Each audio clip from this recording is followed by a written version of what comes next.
Shalom shalom bakunzi b'inyigisho Rhapsodie de réalités mushikirizwa na Irambonagire. Turi ku munsi wa gatanu itariki 15 z'ukwezi k'umunani mwaka w'2025. Ijambo ry'umunsi: ubufasha budafise akarimbi. Dusome mu gitabo ca Yohana igice ca 14 ku murongo wa 13 havuga ngo, kandi ico muzosaba cose mu izina ryanje nzogikora, kugira ngo se ashimagizwe mu mwana. Nta karimbi kuvyo dushobora gukora mu izina rya Yesu. Ubushobozi bwacu, inkomezi zacu, ubwenge bwacu, ubutware bwacu n'ububasha bwacu nta herezo bifise, kuko tumuserukira. Tubaho mu izina ryiwe. Turashobora gukora ikintu cose n'ibintu vyose mu izina ryiwe. Iyi niyo mpamvu imwe ituma dutegerezwa kuba uwushize amanga, uwukomeye, kandi ntukigere ukora nk'umuntu yagirizwa, kuko muri Kristo urarushirizaho kuba uwunesha. Subira usome kandi ivyo umwami Yesu yavuze mu canditswe cacu co gutangura: ico muzosaba mu izina ryanje cose nzogikora, kugira ngo data ashimagizwe mu mwana.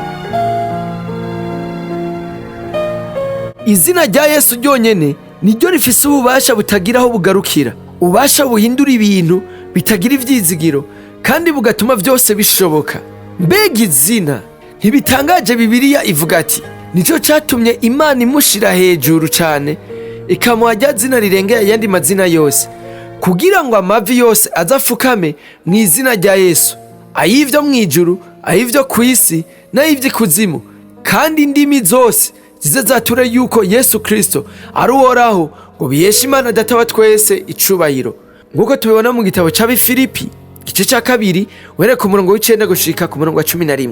Maze muri Mariko 16 uhereye ku murongo wa 17 gushika ku murongo wa 18 havuga ngo, kandi ibimenyetso bizokwama biboneka ku bizera nibi: bazosenda abadayimoni mu izina ryanje, bazovuga indimi nsha, bazofata inzoka, nibanywa ikintu cica ntaco kizobagira na gatoya, bazorambika ibiganza ku bagwaye bakire.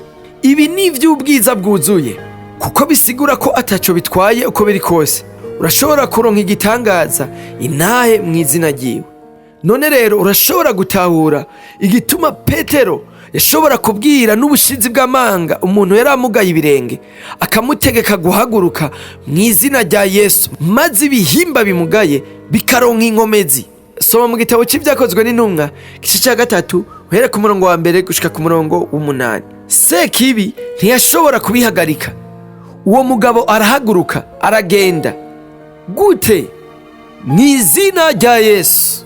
Iryo zina riri hejuru y'izina ryose, kandi muri iryo zina urafise ububasha ku bintu vyose. Nuko rero ganza kandi ukoresha ubutware muri iyi si. Imana ishimwe.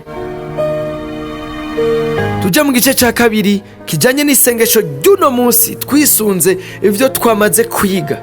Dusenge duti: Data mwiza, ndagushime kubw'ububasha buri mu izina rya Yesu, nkoresha mu kuganza no kwimenyereza ubutware muri iyi si. Mu izina ryiwe ndirukana abadayimoni, nkiza abagwaye, ngendera mu ntsinzi. Nta kintu na kimwe kidashoboka kuri jewe, kuko nkora mu bubasha bw'iryo zina ry'ubwiza.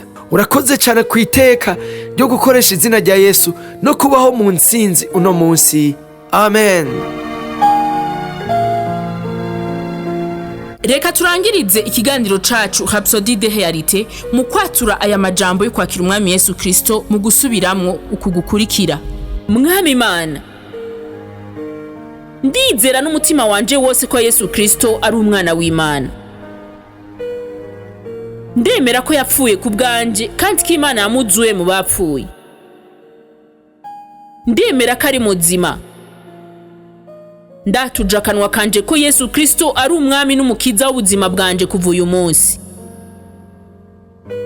Urakoze mwami wanje Yesu gukiza umushaha wanje. Ubu ncitse icyaremwe gisha. Turagukeje, ubu ncitse icyaremwe gisha. Hari icubaza kugira ngo ushobore kubandanya ukura mu buzima bw'agakiza, hamagara kuri 61 40 ubusa 14. Murakoze, naho ku munsi w'ejo mugira umunsi mwiza.